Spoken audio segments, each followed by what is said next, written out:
Time to introduce you to the Z-Max Car Store presented by Sound Gear. Landon Lewis in the 29 brings us down to the start, and the Window World 100 is underway. Yeah, and we've seen this top groove be the preferred lane as you see Laney Bice into the of Landon Lewis right there. Make a little clean restart though as we dive down into turn 3. Lewis clear for the lead, battle for second. Bowman to the outside of Bice down the front straightaway. Bowman with the preferred groove off into turn 1. Oh no! Bice gets into the side of Jake Bowman, and they're both up into the wall. And Bowman may have caught Caden Quapple as he came back down the racetrack with several cars involved. A lot of stack up there behind them. Several cars trying to miss the wreck. What happened right here, it just looks like the 71 tried to make a nice arc in there, and Laney was just a little bit straight getting into the corner. I don't know. It looked to me like the 71 just kind of turned down and two cars met. Well, yeah, honestly, it's probably the first time that these cars have raced side by side down into turn 1. You know, there's a lot of different grooves and ways to get down that corner. Lewis brings us back down to green, and he gets a superb launch at the start-finish line. Yeah, we see a good launch there for that 29. As we've gone through the day today with the Cup cars on the racetrack, we've seen this groove spread out all over the racetrack, but that rubber from those cars is still on the track, so it'll take these cars a little bit to wear that off, and we know we've got a caution coming around lap 25. Caden Honeycutt fighting hard on the inside there. Carson Quapple's going to try to clear him off of turn 2, side by side down the back straightaway. Lofton behind him looking for a way to go. Landon Lewis stretching out that lead. Yeah, you see Caden Honeycutt down there. A couple cars up the racetrack in the middle of 3 and 4. Looks like everybody gets through unscathed. I believe that was Jonathan Schaefer who got knocked up out of line. We keep it going and stay under green. Yeah, you see that 5 car of Caden Honeycutt right there on the bottom of the racetrack. Last night's Pro Late Model winner here in the Cars Tour. Be in several of the races this weekend in the Truck Series after this for the rest of the weekend. So fun to see Caden here. So he gets loose, both cars loose, one into the wall.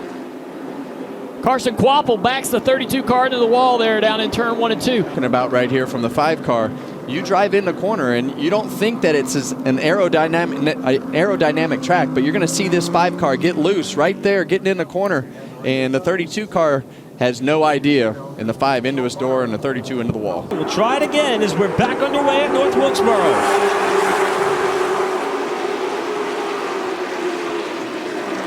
See McKee do a pretty good job on the bottom of that racetrack, right up against the door of that 29 car. Now he's going to have a much better time through turns 3 and 4 as the momentum is really kept in 1 and 2. But Landon does a great job on the top of the track as you see the back of that car slide out. Down into turn 1, McKee slides in behind the 29. Lewis with the momentum off of turn 2, just about clears a little contact right there.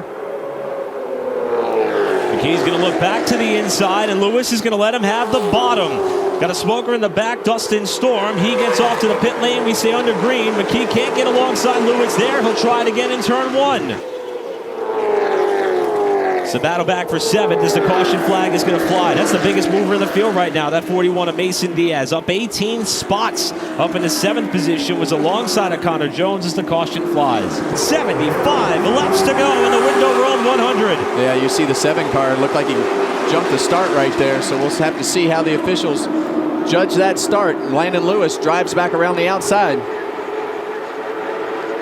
Nearly 3 wide there into turn number 3 with Mason Diaz looking down low. Fogelman in the middle, and Lewis will fend off the fight for the lead for now. A lot of contact right there with Tate on the 88 right there. A lot of sparks getting down into the corner. The car seems to be up to speed. But to keep an eye on that, down into turn 3, still more sparks. Yeah, you see some more sparks out of the back of that 88 car, so definitely something underneath that car. I don't know if it's got to be, yeah, it looks like it's coming from the center of that car. Just about 21 points out of the lead. He needs a great night tonight to try to claw back into that championship. Oh, we got an engine issue. Oh, no. With the 8 car of Quapple. That looked like a hand-grenaded motor down the back straightaway. Well, they definitely don't handle as good as those Pro Late models, and that also gives it a little higher sensation of speed because it feels like you're driving the heck out of the thing as our yellow flies. This will be the competition caution, and he gets a good launch through the iRacing restart zone. Landon fires that that 29 car in on the outside and able to clear McKee by the time they get off the corner, all but 3 wide down the back straightaway. Connor Jones thinks better of it and slots back into line behind Lofton. As Lofton and Minnie Tyrell battle for third place down the front straightaway, Minnie Tyrell is going to take that position away. Does such a great job. Oh, we got a couple of cars around. Is everybody going to save it right there? A lot of contact off of turn 2. Yeah, we got cars crashing into the inside wall here. The 12. Schaefer and Diaz down into turn 1, just a little bit loose. You see Diaz back there in the back of the screen. 25 seconds remaining. See Landon Lewis get a great launch right there as he fires it off in the corner again. Tristan McKee looking for that hole, and he's going to get it right there in front of Minnie Tyrell. And the guy that's sneaking up on us, Dale, is that 5 car of Caden Honeycutt. Up there in 4th position on the inside of Tyrell. Yeah, he's going to take the fight down into turn 1 on the inside. Tyrell clears Honeycutt off into turn 1. Honeycutt battles back on the throttle, but not able to get underneath the 81 down the back straightaway. Battle for third has cooled off a little bit, but this battle right here, Huffman and Laughlin going at it for a top 5. I already lost my left side door. I'm not worried about the right side either. Here comes Connor Jones trying to take advantage on the bottom. Another bit of irony there between that 22 and 57. That's also a driver who used to wheel that car, Landon Huffman. Got his one and only Cars Tour win with that Nelson Motorsports team in 2023. Trying to get past him for a top 5 effort. Nelson Motorsports been a great supporter of this series and everything that we have done. They're here every single week and bringing 2 cars to the racetrack. Love to see it. They're fighting that grip off of turn 4. Laughlin a little bit loose. Done a great job tonight.